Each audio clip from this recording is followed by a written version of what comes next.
Assalamualaikum warahmatullahi wabarakatuh. Perkenalkan, nama saya Latifatul Hairi dengan NIM 200103052, kelas C semester 4, jurusan Tadris Matematika Universitas Islam Negeri Mataram. Tujuan pembuatan video ini yaitu untuk memenuhi tugas ujian akhir semester pada mata kuliah Strategi Pembelajaran Matematika dengan dosen pengampu Bapak Ervin Effendi, MPD.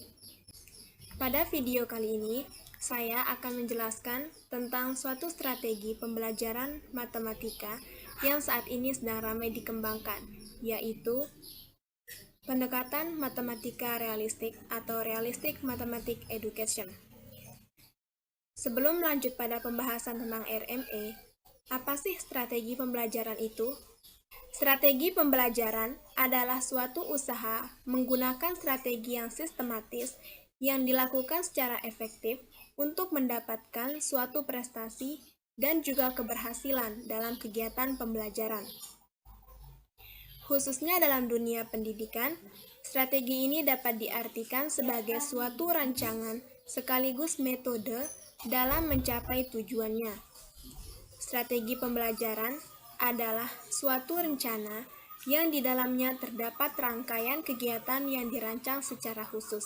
Hal yang ingin dicapai pada suatu strategi pembelajaran adalah pembelajaran yang ideal. Pembelajaran yang ideal adalah pembelajaran yang menjadikan para pembelajarnya memperoleh penguasaan konsep tentang apa yang diajarkan. Ketika para pembelajar atau katakanlah peserta didik tersebut dapat menguasai konsep yang diajarkan, maka pelajaran yang diperolehnya akan bermanfaat atau berguna baginya dan bahkan berefek atau berdampak bagi orang lain. Semua pembelajaran di setiap jenjang pendidikan formal, mulai dari jenjang pendidikan dasar sampai dengan perguruan tinggi, berorientasi pada hal tersebut, termasuk pembelajaran matematika. Mengajarkan materi matematika berbeda dengan mengajarkan materi dari ilmu-ilmu lainnya. Matematika memiliki karakteristik khusus di mana objek kajiannya itu bersifat abstrak dan tidak dapat diindra secara langsung. Objek abstrak tersebut biasanya disebut juga dengan objek mental atau pikiran. Keberadaan objek mental tersebut menjadi tantangan bagi para pengajar atau guru dalam mengajarkan matematika. Sudah tentu, jika mengajarkan sesuatu yang tidak dapat diindra akan lebih sulit daripada mengajarkan sesuatu yang dapat diindra. Kesulitan tersebut berdampak pada pengajaran matematika yang hanya terpaku pada rumus-rumus dan penggunaannya.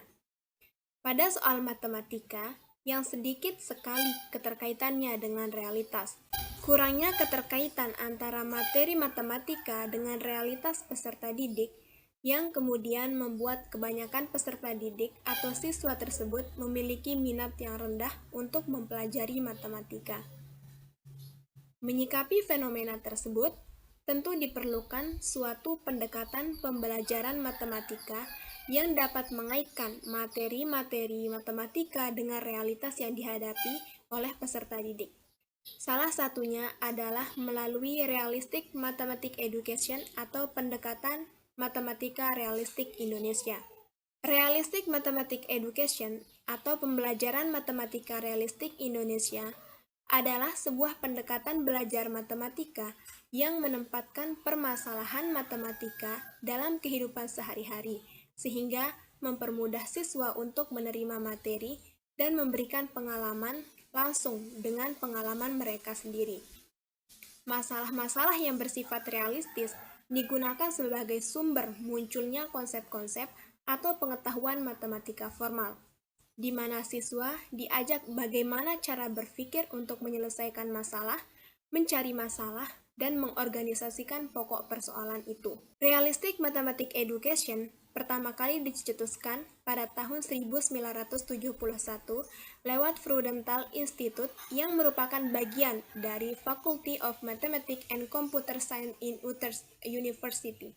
Dalam teorinya, Prudential mengemukakan bahwa siswa tidak boleh dipandang sebagai passive receivers of ready-made mathematics atau penerima pasif yang menerima matematika sebagai barang yang sudah jadi.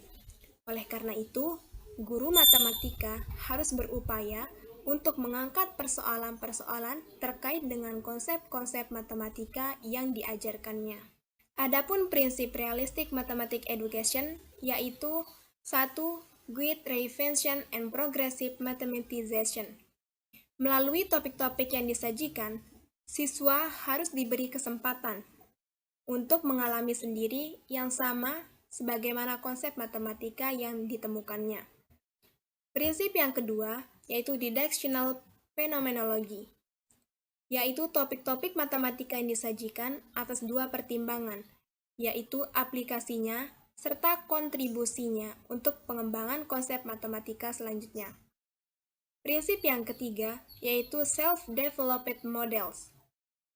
Peran self-developed models ini merupakan jembatan bagi siswa dari situasi real ke situasi yang konkret atau dari matematika informal menuju ke matematika formal. Artinya, siswa membuat sendiri dalam menyelesaikan masalah atau persoalan matematika itu. Selanjutnya yaitu karakteristik realistic mathematics education. Yang pertama, menggunakan masalah kontekstual atau the use of context. Artinya, pembelajaran matematika itu diawali dengan masalah yang kontekstual, sehingga memungkinkan siswanya untuk menggunakan pengalaman atau pengetahuan yang telah dimiliki sebelumnya secara langsung.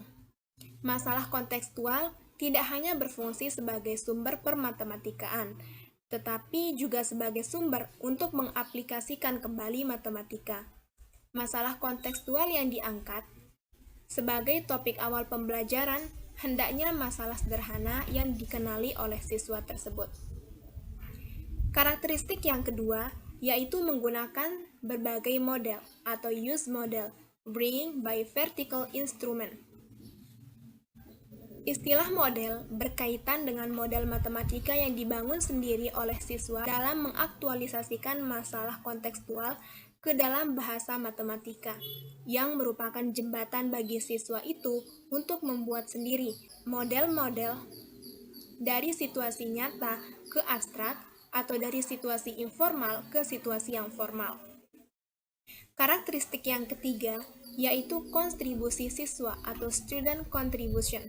Pada bagian ini, siswa diberi kesempatan seluas-luasnya untuk mengembangkan berbagai strategi informal yang dapat mengarahkan prosedur atau yang dapat mengarahkan pada pengkontribusian berbagai prosedur untuk memecahkan masalah. Dengan kata lain, kontribusi yang besar dalam proses pembelajaran diharapkan datang dari siswa tersebut, bukan dari guru. Artinya, semua pikiran atau pendapat siswa sangat diperhatikan dan sangat dihargai. Karakteristik yang keempat yaitu interaktif. Interaktif atau interaksi antara siswa dengan guru, siswa dengan siswa, serta siswa dengan perangkat pembelajaran merupakan hal yang sangat penting dalam pembelajaran matematika realistik. Bentuk-bentuk interaksi seperti negosiasi, penjelasan, pembenaran, persetujuan, pertanyaan, atau refleksi digunakan untuk mencapai bentuk pengetahuan matematika formal dari bentuk-bentuk pengetahuan matematika informal yang ditemukan sendiri oleh siswa. Karakteristik yang terakhir yaitu keterkaitan. Struktur dan konsep matematika itu saling berkaitan. Biasanya, pembahasan suatu topik harus dieksplorasi untuk mendukung terjadinya proses pembelajaran yang lebih bermakna. Konsep Realistic Mathematics Education. Pada pendekatan matematika realistik ini terdapat 3 konsep. Konsep yang pertama yaitu konsep terhadap siswa, Konsep yang kedua yaitu konsep terhadap guru, dan konsep yang ketiga yaitu konsep terhadap pengajaran. Pembahasan pertama yaitu konsep terhadap siswa. Konsep terhadap siswa ini meliputi 1. Siswa memiliki seperangkat konsep alternatif tentang ide-ide matematika yang dapat mempengaruhi pembelajaran selanjutnya. Konsep terhadap siswa yang kedua, yaitu siswa memperoleh pengetahuan baru dengan membentuk pengetahuan itu untuk dirinya sendiri. Yang ketiga, pembentukan pengetahuan merupakan proses perubahan yang dapat meliputi penambahan, kreasi, modifikasi, penghalusan, penyusunan kembali, dan penolakan. Yang keempat, pengetahuan baru yang dibangun oleh siswa untuk dirinya sendiri berasal dari seperangkat ragam pengalaman. Yang kelima, setiap siswa tanpa memandang ras, suku, budaya, dan jenis kelamin mampu memahami dan mengerjakan matematika itu. Konsep yang kedua yaitu konsep terhadap guru. Meliputi 1. Guru hanya sebagai fasilitator dan motivator dalam belajar. Yang kedua, guru harus mampu membangun pengajaran yang interaktif. 3. Guru harus memberikan kesempatan kepada siswanya untuk secara aktif menyumbangkan pada proses belajar dirinya dan secara aktif membantu siswa dalam menafsirkan persoalan yang bersifat real atau nyata. Dan yang keempat, guru tidak terpancang pada materi yang termaktub dalam kurikulum, melainkan aktif untuk mengaitkan kurikulum dengan dunia real atau dunia nyata, baik fisik maupun sosial. Konsep yang terakhir yaitu konsep terhadap pengajaran. Terdiri dari 1. Memulai pelajaran dengan mengajukan masalah atau soal yang bersifat real bagi siswa sesuai dengan pengalaman dan tingkat pengetahuannya, sehingga siswa segera terlibat dalam pembelajaran yang secara bermakna. Kedua, permasalahan yang diberikan tentu harus diarahkan sesuai dengan tujuan yang ingin dicapai dalam pembelajaran tersebut. Yang ketiga, siswa mengembangkan atau menciptakan model-model simbolik secara informal terhadap persoalan atau masalah yang diajukan. 4. Pengajaran berlangsung secara interaktif, yaitu siswa dapat menjelaskan dan memberikan alasan terhadap jawaban yang diberikannya, dapat memahami jawaban temannya atau siswa lain, setuju terhadap jawaban temannya, menyatakan ketidaksetujuannya, mencari alternatif penyelesaian yang lain, dan melakukan refleksi terhadap setiap langkah yang ditempuh atau terhadap hasil pembelajaran itu. Selanjutnya, yaitu pembahasan mengenai kendala yang sering dihadapi oleh siswa pada saat pembelajaran matematika di kelas yang sering sekali ditemui, yaitu pertama, kelemahan siswa dalam menghitung. Yang kedua, kurangnya memahami konsep dan prinsip dalam matematika. Yang ketiga, kesulitan dalam mentransfer pengetahuan. Yang keempat, pemahaman bahasa matematika yang sangat kurang dari siswa itu. Yang kelima, kesulitan dalam mengabstraksi, menggeneralisasi, berpikir deduktif, dan kurangnya daya ingat siswa. Yang keenam, siswa biasanya hanya menghafal rumus-rumus, tetapi mereka tidak bisa mengaplikasikannya ke dalam soal yang diberikan. Yang ketujuh, sebagian siswa belum bisa menemukan apa yang menjadi permasalahan dalam soal tersebut. Dan yang terakhir, yaitu kesulitan dalam memecahkan masalah terapan atau soal yang berbentuk cerita. Pada pembahasan realistic mathematics education ini, atau pendekatan yang menggunakan realistic matematika ini, saya mengambil satu contoh atau submateri dari jenjang sekolah menengah pertama, yaitu materi yang terkait dengan himpunan. Materi himpunan ini merupakan salah satu materi yang penting untuk diajarkan kepada siswa dan dapat digunakan untuk menyelesaikan persoalan dalam kehidupan sehari-harinya, di mana pada materi himpunan ini, siswa dituntut untuk dapat menyelesaikan masalah atau menyelesaikan soal yang berbentuk soal terapan atau soal cerita. Himpunan merupakan sekumpulan objek-objek yang didefinisikan secara jelas. Maksud dari didefinisikan secara jelas ini, yaitu objek-objek tersebut dapat diukur atau tidak bersifat relatif. Anggota dari himpunan-himpunan itu biasanya dituliskan dalam bentuk kurung kurawal. Terkait dengan materi himpunan, terdapat beberapa kendala yang menyebabkan siswa itu kesulitan dalam menghadapi materi tentang himpunan atau dalam menyelesaikan soal tentang himpunan. Kesulitan atau kendala yang pertama yaitu siswa sulit untuk menerjemahkan bahasa tekstual himpunan ke dalam bahasa sehari-harinya. Yang kedua, siswa merasa masih asing dengan istilah ilmiah matematika, khususnya pada materi himpunan yang ditemui dalam soal. Yang ketiga, yaitu kemampuan siswa dalam menganalisa soal itu masih sangat rendah. Dan yang terakhir, yaitu siswa sulit untuk menerjemahkan perintah soal cerita ke dalam model himpunan, sehingga mengakibatkan siswa tersebut keliru dalam menyelesaikan suatu soal.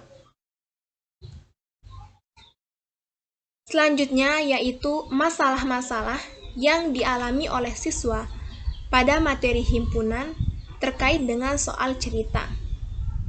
Masalah yang pertama, yaitu siswa kurang memahami konsep. Yang kedua, siswa tidak memahami apa yang mereka baca. Yang ketiga, siswa tidak mampu menerjemahkan soal cerita ke dalam model matematika. Dan yang keempat, yaitu siswa tidak memahami langkah-langkah penyelesaian soal yang diberikan. Contoh pendekatan realistik matematika pada materi himpunan ini untuk mempermudah siswa dalam memahami apa itu himpunan, operasi-operasi himpunan itu apa saja. Ini adalah contoh yang bisa diterapkan. Langkah pertama, yaitu guru dapat memberikan sebuah gambar kepada siswa, yang dimana pada gambar tersebut menampilkan beberapa jenis buah dan beberapa jenis sayur. Kemudian, guru dapat memberikan instruksi kepada siswanya untuk mengelompokkan buah mana yang termasuk buah saja dan mana yang termasuk sayur saja. Langkah yang kedua, yaitu sesuai dengan gambar yang telah diberikan, guru tersebut menjelaskan bahwa pengelompokan yang sudah mereka kerjakan atau kegiatan yang sudah mereka kerjakan tadi merupakan sebuah kegiatan yang mendefinisikan tentang himpunan, di mana pengelompokan buah itu berarti himpunan buah dan pengelompokan sayur itu berarti himpunan sayur. Dari kegiatan itu dapat disimpulkan bahwa definisi himpunan adalah kumpulan dari objek tertentu yang memiliki definisi yang jelas dan dianggap sebagai satu kesatuan. Pada langkah ketiga ini, guru menjelaskan tentang operasi-operasi apa saja yang ada pada materi himpunan. Di sini disajikan sebuah gambar, yaitu operasi himpunan ada 5, yaitu irisan, gabungan, komplement, selisih, dan operasi beda setangkup. Operasi materi himpunan yang pertama yang kita bahas di sini yaitu operasi gabungan. Pada operasi ini, kegiatan yang bisa dilakukan untuk mengasah kemampuan siswa yaitu guru dapat meminta siswanya untuk menggabungkan mana yang himpunan buah dan mana yang himpunan sayur tadi menjadi satu lagi digabungkan dalam satu himpunan. Itulah yang dinamakan dengan operasi gabungan. Operasi gabungan pada himpunan menyatakan operasi untuk menggabungkan anggota-anggota menjadi satu dalam himpunan baru, sehingga anggota-anggota himpunan gabungan berasal dari anggota-anggota himpunan yang dioperasikan. Jika terdapat anggota himpunan yang sama, cukup dituliskan satu kali saja. Nah, sebagai contoh, di sini yaitu terdapat 2 himpunan, yaitu himpunan A dan himpunan B.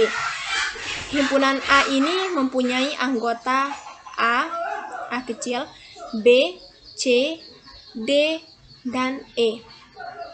Sedangkan anggota himpunan B terdiri dari A, I, U, E, dan O.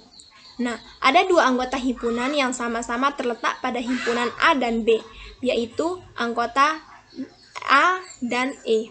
Namun, pada operasi gabungan himpunan, hanya berlaku menuliskan sekali anggota himpunan yang sama. Jadi, anggota-anggota pada himpunan gabungan antara himpunan A dan himpunan B adalah A, B, C, D, E, I, U, dan O. Operasi yang kedua yaitu irisan. Dari himpunan buah dan sayur tadi, siswa diminta untuk melihat apakah ada dari kedua himpunan tersebut yang memiliki anggota yang sama. Nah, jika ada, maka itulah yang dinamakan dengan operasi irisan. Jadi, irisan dari dua himpunan, kita misalkan himpunan A dan B, contoh lainnya, himpunan A dan B adalah himpunan dengan anggota-anggota yang berada pada dua himpunan tersebut. Operasi yang kedua yaitu operasi irisan. Nah, dari himpunan buah dan himpunan sayur tadi, siswa diminta untuk melihat apakah ada dari kedua himpunan tersebut yang memiliki anggota yang sama. Jika pada himpunan buah dan himpunan sayur yang tadi ada anggotanya yang sama, maka itulah yang dinamakan dengan operasi irisan.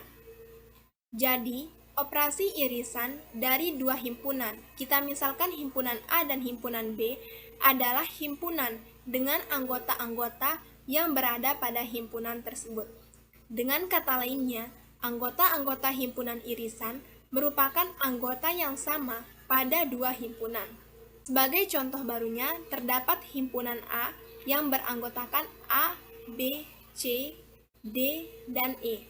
Dan pada himpunan B, anggotanya ada A, I, U, E, dan O. Ada dua anggota himpunan yang sama yang terletak pada himpunan A dan himpunan B tadi, yaitu A dan E. Sehingga irisan dari himpunan A dan B adalah A dan E. Operasi yang ketiga yaitu operasi selisih. Pada operasi selisih ini, siswa diminta untuk melihat semua anggota himpunan buah yang tidak ada pada himpunan sayur. Setelah ditentukan, maka guru menjelaskan hasil dari itu merupakan operasi selisih. Jadi selisih dua himpunan meliputi semua anggota himpunan yang tidak dimiliki oleh himpunan lainnya.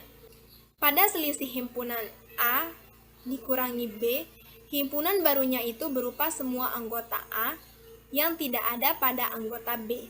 Sedangkan selisih untuk himpunan B dikurangi A, himpunan baru yang dihasilkan sama dengan anggota himpunan B yang tidak ada pada himpunan A. Sebagai contohnya, kita ketahui himpunan A yang beranggotakan A, B, C, D, dan E, dan himpunan B yang beranggotakan A, I, U, E, dan O. Nah, selisih dari dua himpunan A dikurangi B, yaitu B, C, D, dan himpunan B dikurangi A sama dengan I, U, dan O. Operasi yang keempat yaitu komplement. Pada operasi komplement ini, kegiatan yang dapat dilakukan yaitu guru dapat meminta siswanya untuk melihat dan menentukan kembali dari gambar yang diperlihatkan atau gambar buah yang tadi, yang merupakan himpunan semesta, mana dari gambar atau anggota himpunan semesta itu yang tidak ada di himpunan buah. Dari kegiatan tersebut, guru menjelaskan bahwa komplement dari sebuah himpunan A adalah himpunan semua anggota himpunan semesta yang tidak ada di himpunan A. Himpunan semesta memuat semua anggota dari himpunan yang dibicarakan itu. Misalnya pada pembicaraan bilangan ganjil, maka himpunan semestanya mencakup bilangan ganjil yang tak berhingga. Pada pembahasan 5 bilangan ganjil pertama, maka himpunan semesta memiliki anggota yaitu 1, 3, 5, 7, dan 9. Operasi himpunan yang terakhir yaitu beda setangkup. Nah, operasi beda setangkup ini merupakan operasi himpunan yang menghasilkan anggota-anggota himpunan yang dioperasikan tetapi tidak termasuk anggota irisannya. Misalkan, pada operasi beda setangkup untuk himpunan A dan himpunan B akan menghasilkan suatu himpunan yang anggotanya ada pada himpunan A atau B tetapi tidak pada keduanya. Nah, sebagai contoh, Diketahui bahwa himpunan A yang beranggotakan A, B, C, D, dan E, dan himpunan B yang beranggotakan A, I, U, E, dan O. Anggota-anggota himpunan A dan B yang sama meliputi A dan E, atau irisan dari kedua himpunan itu. Hasil operasi beda setangkup merupakan anggota himpunan A dan B, tetapi tidak keduanya. Jadi, himpunan dari hasil operasi himpunan beda setangkup untuk himpunan A dan himpunan B adalah B, C, D, I, U, dan O. Pembahasan terakhir yaitu tips-tips untuk menjalankan strategi pembelajaran yang benar. Tips yang pertama yaitu mendorong komunikasi kelompok. Tanyakan kepada siswa itu apa yang ingin mereka capai melalui belajar, dan seperti apa atau seperti cara apa yang akan dilakukannya untuk menyelesaikan persoalan itu. Di sini pendidik atau guru dapat meminta para siswanya untuk dapat terbuka dan jujur mengenai tantangan yang mereka hadapi. Dengan demikian, para guru dapat memberikan solusi terbaik demi terwujudnya aktivitas belajar mengajar yang nyaman. Tips yang kedua yaitu cari tahu teknik belajar yang tepat. Guru diharuskan untuk mengetahui apa yang dilakukan oleh para siswa untuk memaksimalkan manfaat waktu belajar. Setelah mendapatkan informasi tersebut, kamu dapat membujuk mereka untuk menuju pengembangan pendekatan baru. Beberapa pendekatannya meliputi permainan belajar, yaitu dengan mengisi beberapa kegiatan dengan permainan belajar sehingga mengurangi suasana pembelajaran. Sering-seringlah beristirahat, yaitu berpikir untuk memikirkan suatu aktivitas yang menggunakan usaha, sehingga akan mengurangi tenaga ingatan siswa yang belajar untuk berdiri, meregangkan badan, untuk minum air, berbagi tawa dengan teman-temannya, dan kemudian ke proses kegiatan belajar lagi. Tips yang ketiga yaitu menciptakan suasana yang bebas gangguan. Suasana yang nyaman dalam arti mencakup banyak hal, mulai dari kebersihan hingga menjalankan kegiatan belajar mengajar dalam suasana yang nyaman dan bebas dari gangguan. Meski begitu, setiap siswa tentu memiliki pendekatan dan preferensi yang berbeda-beda. Di sini, pendidik dapat menciptakan suasana tersebut berdasarkan suara terbanyaknya. Tips yang keempat yaitu fokus pada eksplorasi dan pemecahan masalah. Nah, kebanyakan manusia pasti menyukai tantangan, terutama hal-hal baru yang dapat memberikan manfaat bagi kehidupannya. Strategi pembelajaran yang cerdas dapat mencakup pemanfaatan website pencarian dan melakukan kegiatan yang berbasis penyelesaian masalah dalam waktu belajar siswa. Tips yang kelima yaitu pemicu motivasi belajar. Memiliki tujuan dan gagasan yang jelas menjadi landasan besar untuk mencapai keberhasilan. Para guru juga dapat memberikan apresiasinya kepada siswa yang berhasil menyelesaikan tugas dengan baik. Dengan begitu, akan memberikan motivasi kepada siswa untuk belajar lebih giat lagi. Tips yang keenam yaitu berbagi pendapat. Ibaratkan pelajar itu memiliki kemampuan untuk berpikir kritis tentang apa yang diajarkan dengan meminta mereka untuk menjelaskannya dengan kata-katanya sendiri, memiliki minat pada apa yang ingin diketahui, dan bagaimana mereka memahami suatu masalah atau tantangan merupakan hal yang sangat berharga dan suatu bentuk apresiasi. Mungkin hanya ini yang dapat saya sampaikan pada video ini. Semoga video ini bermanfaat bagi teman-teman yang menontonnya. Mohon maaf jika ada kesalahan kata. Wassalamualaikum warahmatullahi wabarakatuh.